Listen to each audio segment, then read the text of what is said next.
Hey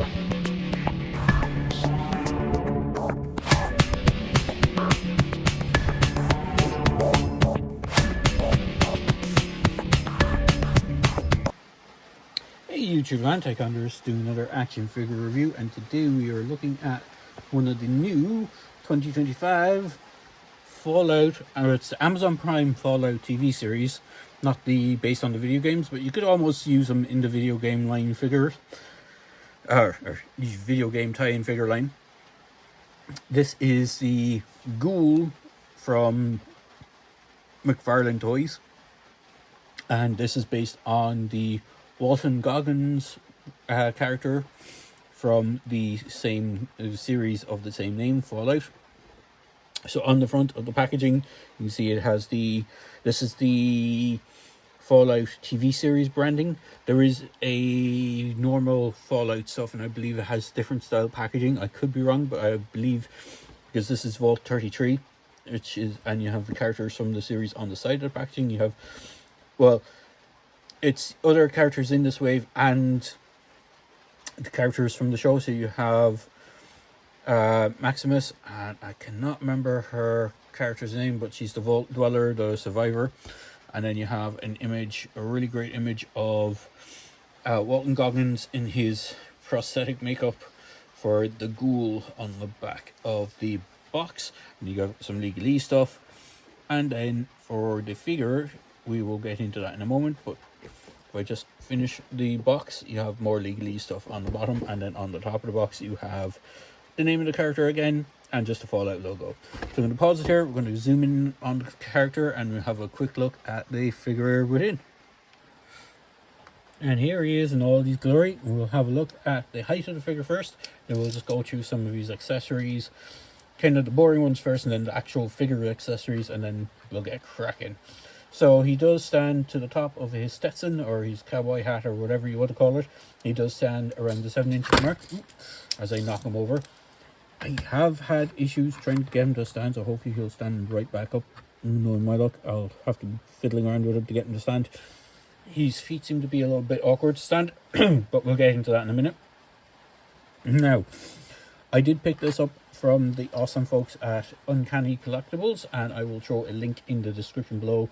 I believe they have some of the other figures in the wave. In fact, they have one of the other ones I want to get, which is the New Vegas Wastelander. But as with a lot of Mcfarlane figures, he comes with the good old standard Mcfarlane base. Do I have another one of them? Yes. I have a Princess Bride one, R.I.P. Rob. But you can see the bases are the same. This is a base that came with one of the Princess Bride figures from a while back, and they haven't really changed the bases that much. They seem to be, they keep a kind of standard base going, which is kind of nice. And then, just like with the DC Multiverse, you get a collector card. On the back of this, it says, "The Ghoul has survived the wasteland longer than most. He has made his living as a ruthless bounty hunter, as pragmatic and deadly as he may be. There is more than meets the eye beneath this irradiated and violent exterior." So, technically, he's one of the very first ghouls, because he has been around a long time. And he is played by the awesome Walton Goggins. If you're not familiar with Walton Goggins' work, I suggest you check out The Righteous Gemstones. He was brilliant as Baby Bully. And then the other one, which I can't remember the name of, where he plays like a teacher in it's another one that he did with Danny McBride. I know someone who in the comments section hopefully will point out what it is, but I can't remember the name off the top of my head. It's a comedy based on them being teachers, and they like hate each other's guts until like the new principal takes over, and they kind of team up to get their own back. But it's a really great series. But that's not what we're looking at today. We're looking at him as the Ghoul. There is another figure in the wave, which is his human version before he became the Ghoul, and I can't remember the character's name. He's the guy that's like the poster boy for Vault Tech. They use him as Vault, basically Vault Boy in the series.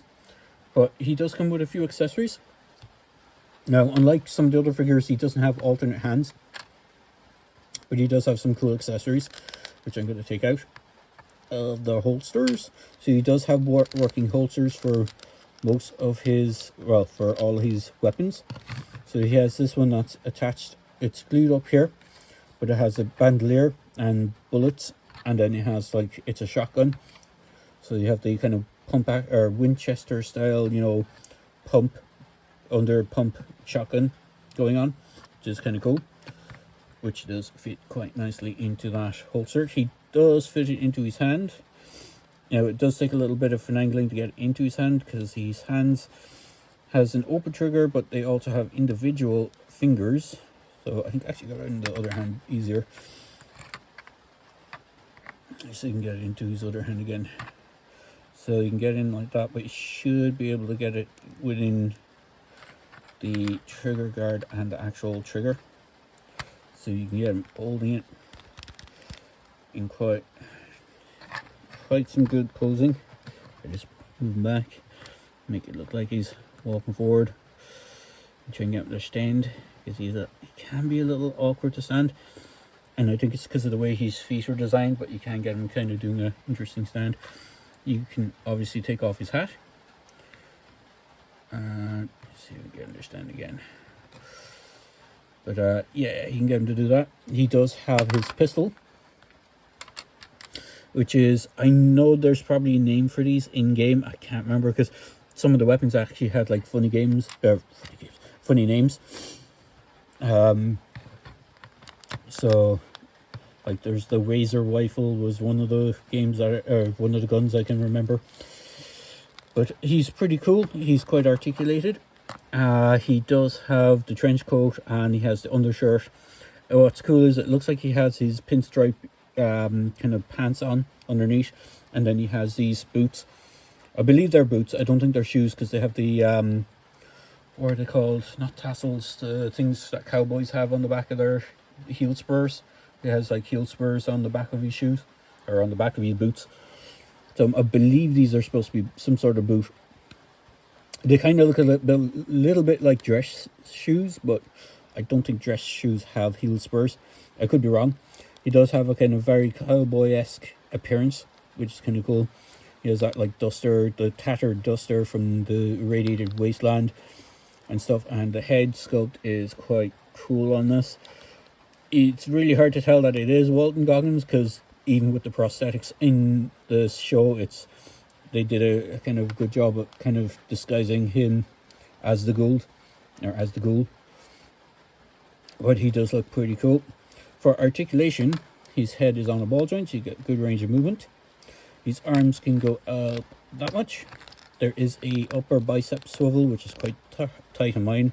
He has the double jointed elbows.